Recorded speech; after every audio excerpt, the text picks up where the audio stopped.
سلام ورور جوړ په خیر خیر اوسې ډېره مننه صحت دې ښه ده په خیر یې شکر الحمدلله هغه ونیسه چې یا ما ونیسه یا دا ځای ونیسه چې خطا نه شي ورکېږي تا به ونیسم دا به ښه وي صحت ښه ده په خیر شکر مننه ژوندی دې څنګه چې په دغه حالات کې ډاکټرانو کې زم ګوره تاسو سره یو ځای ودرېدلم چې تاسو د زړونو نه خبر شم دا خو بېشکه خبره ده نورستان طرف ښکلا ورکړې ده ښکلا تر څنګ ډېر غټ زحمت دغه لاره ورکړې ده نو دا چې نورستان ته د ملي پارک نوم ورکړل شوی دی خو تر اوسه پورې د ملي پارک په نوم باندې یو تیږه هم چا نه ده ایښودې دلته د ملي پارک په نوم باندې یو ډول خدمت هم نه دی شوی ان تر دې هغه د ولایت مخه که تاسو خپله وګورئ ورته لاړ شي هغه به هم کچوي دلته یو د پښتو محصل یم او دلته مې ژوند دی په دې لاره چې زه هم راځم ولا چې 2-3 ورځو کې چې دی بېرته چې دی د پرسټامول او دغه هم خطا راخطا کړي څو ورځې ګولۍ خورو بې د دردونو نو دغه لاره چې ده ډېره خامه ده ډېره خرابه ده شپږ 700 افغانیو پورې د موږ نه کره اخلي په محصله کې 700 افغانۍ د یو سیټ نه کره ورکوي 700 د بل سیټ نه همدغه شانې موټرو کې د کله په ډاله کې ځو د غریبۍ ژوند یې همدغسې تېروو نو څه وکړو همدغه شانې حالات سره مخ یو دا نور ملګري هم تا سره دي همدا موږ سره دي دا هم محصلین دي سلام جوړ په خیر ورور خیر ماته صحت دې ښه ده په خیر یې څنګه ده چې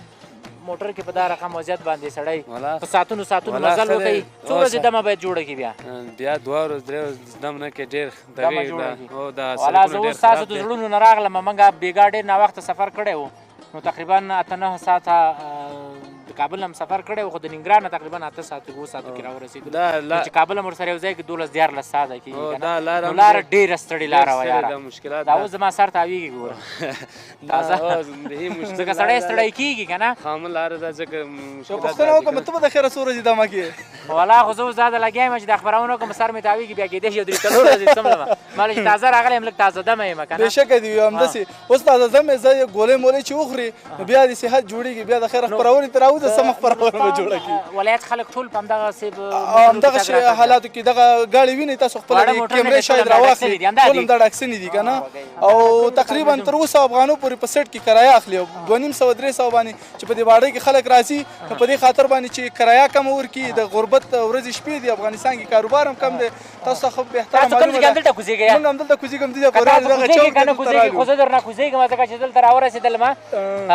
نورستان مرکز ته نو چې دا کومه چارهیي ده قدرمن لیدونکو زه هم د ورونو سره په موټر کې راغلم او په دې ډاله کې ولاړو واقعا چې سفر ډېر سخت و بالاخره هغه ځای ته راورسېدو چې هغه یو لیشت پوخ شوی ده او دغه د نورستان چوک ده کوزېږو به همدا ځای ده که نه نو زما خو همدلته کار ده که تاسو مخ ته ځئ په مخ هم ښه نه موږ درنه ځو ښه زه کوزېږم کوزېږو یلا خیر